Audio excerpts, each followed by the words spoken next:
ini hari ini kita bahasannya cukup berat. Bagaimana nih menurut Anda menilai penyelesaian kasus korupsi di Korlantas ini? Apalagi di sini ada KPK dan ada instansi kepolisian. Bagaimana? Kalau kita sama-sama memahami bahwa korupsi merupakan kejahatan yang extraordinary. Ya. Nah, sedangkan KPK dibentuk karena tugas pokoknya untuk memberantas korupsi. Pada ketentuan-ketentuan lain ada lembaga kejaksaan, ada kepolisian. Kalau memang memberantas korupsi itu hal yang biasa, cukup polisi dan jaksa. Tapi pada saat ini memang menarik karena kebetulan yang ditangani atau yang dihadapi oleh KPK itu polisi sebagai instansi yang punya kewenangan dan punya kekuatan atau alat paksa, ya. kekuatan paksa. Dan pada saat penggeledahan, Polri sendiri mengatakan bahwa mereka menahan orang-orang KPK dan menahan barbuknya itu karena mereka mengatakan bahwa mereka sendiri sudah melakukan investigasi di dalam dan mereka telah memiliki 33 orang saksi, sementara KPK sudah menetapkan 1 tersangka. Itu menurut Anda bagaimana? Apakah memang di sini pihak Polri sepertinya cenderung defensif terhadap KPK? Sebenarnya kalau kita sama-sama memahami hukum, masing-masing, baik polisi, baik KPK berangkat dari tupoksi yang berdasarkan undang-undang. Ya.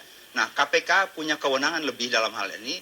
Apabila dugaan tindak pidana korupsi bisa dia buktikan, seperti yang kita baca di berbagai media, KPK telah menetapkan atau menemukan tersangka. Artinya bahwa KPK telah memiliki bukti permulaan yang cukup. Lebih dari 1 alat bukti. Sedangkan kalau kata Polri, sudah 33 orang didengar keterangannya, masih dalam tahap penyelidikan. Bagaimana dengan 2 hal tersebut? Kalau penyelidikan tahap sampai menemukan tersangka itu sudah tahap penyidikan. Lah, berarti bahwa KPK dengan belum panggil 1 orang pun, dia sudah bisa meyakinkan tesisnya bahwa cukup alat bukti untuk menetapkan seseorang jadi tersangka. Serahkan pada yang bisa menemukan tersangka. Sebab kalau KPK menemukan tersangka dan tapi ternyata tidak bisa membuktikan, biarkan KPK menunjukkan bahwa dia telah keliru melakukan tindakan-tindakan penegakan hukum. Nah, inilah saatnya polisi pun memberikan kesempatan pada KPK membuktikan jati dirinya bahwa sebagai penegak hukum yang profesional. Karena toh para penyidik KPK kan dari Polri juga. Ya. Apa masalahnya? Tapi sepertinya ada nggak kemungkinan bahwa memang nantinya akan ditemukan lagi bahwa ada beberapa pejabat Polri yang mungkin jabatannya lebih tinggi lagi dari Joko Susilo yang ternyata memang tersangkut dalam kasus ini? Karena mengapa kalau misalnya memang dari kepolisian sendiri sudah menemukan 33 saksi, mengapa mereka tidak mengungkapkannya kepada publik dan mereka tetap mengkipnya sampai akhirnya KPK menyatakan bahwa ada 1 tersangka yang mereka nyatakan? Ya, kalau kita lihat sejarah KPK ya, waktu kami berkunjung ke Hong Kong maupun ke Australia, karena saya salah satu orang yang ikut menjadi perumus berdirinya KPK-nya, jadi undang-undang anti korupsi. ICAC Hong Kong itu berhasil karena pertama kali yang ditangkap itu kepala polisi Hong Kong kok. Pada tahun 77 itu ya? Pada tahun 77. Ya. Kalau sekarang memang salah satu pejabat Polri berpangkat bintang sekian, ditentukan tersangka dan kemudian bisa dibuktikan ada pejabat-pejabat lain di atas yang bersangkutan, berapapun bintangnya, tidak sakti untuk bisa menghindari. Karena kita pernah tahu bahwa mantan Kapolri seorang 4 bintang pun pernah masuk penjara karena menerima sesuatu secara tidak sah atau uang haram. Mungkin nggak apabila di kepolisian kita diberlakukan seperti apa yang diberlakukan di Hong Kong pada tahun 77 dan ICAC itu akhirnya berhasil menjadi sebuah lembaga yang kuat dan mengungkap korupsi di kepolisian Hong Kong dan sepertinya akhirnya kepolisian Hong Kong berhasil bersih dari tindakan korupsi. Mungkin terjadi di Indonesia. Sangat mungkin karena polisi bukan makhluk sakti dari bulan. Dia hanya sakti karena berangkat dari kewenangan undang-undang. Undang-undang itu yang memberikan kekuatan pada dia dan undang-undang sekaligus memberikan batasan-batasan apa yang boleh dan apa yang tidak boleh dikerjakan dan bagaimana cara bekerja. Tapi menurut Anda bagaimana caranya supaya nantinya ke depan tugas-tugas KPK untuk menjadi kasus ini tidak dihalangi lagi oleh kepolisian karena pada saat penggeledahan saja untuk keluarnya orang-orang KPK ini dan mengeluarkan alat bukti sendiri sudah mengalami hambatan dan akhirnya memang besoknya ada semacam konvers dari keduanya yang menyatakan bahwa mereka akan bersinergi untuk menyelesaikan ini, tapi kan tidak kemungkinan ke depannya akan ada hambatan serupa. Hari ini adalah saat yang tepat KPK tunjukkan integritasnya dan menunjukkan kinerjanya bahwa ada pihak siapapun yang menghalang-halangi langkah penyidikan, tangkap, tahan, proses. Siapapun yang menghalang-halangi langkah penyidikan. Karena kalau polisi pun meriksa orang, mau tangkap, mau tahan orang dan dihalang-halangi oleh siapapun, dia akan pakai pasal itu. pasal menghalang-halangi aktivitas penyidikan. KPK juga punya senjata yang sama. Tapi apakah mungkin nanti ke depannya akan ada terjadi lagi kasus cicak dan buaya versus 2?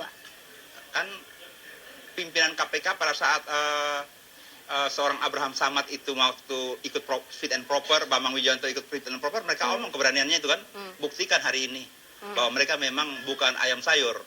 Mereka diberikan kewenangan yang super body itu,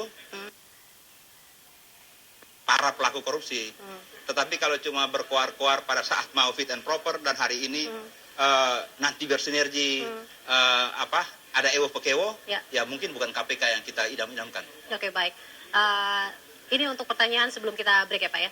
Hari ini seharusnya Joko Susilo menghadiri pembukaan dimulainya ya studi para taruna di Akpol, dan dia ternyata tidak hadir dan tidak diketahui keberadaannya. Itu bagaimana tanggapan Anda?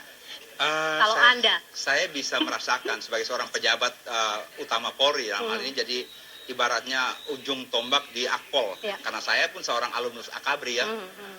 Bagaimana bapak saya yang jadi gubernur Akabri tiba-tiba menjadi tersangka, yang semua mata Indonesia ini hari melihat tersangka itu kan dalam tanda petik udah penjahatnya. Bagaimana dengan para tarunanya dan nasib? Inilah moral para taruna akan anjlok sampai ke titik nadir, karena kalau orang bilang kamu jadi taruna Akabri, titik pengabdianmu nanti satu hari jadi gubernur Akabri. Gubernur apaan kalau memang koruptor ataupun tersangka?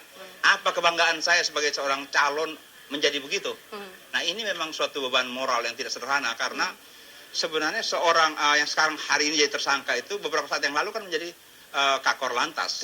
Dan soal ini kan sudah terindikasi oleh Mabes Polri.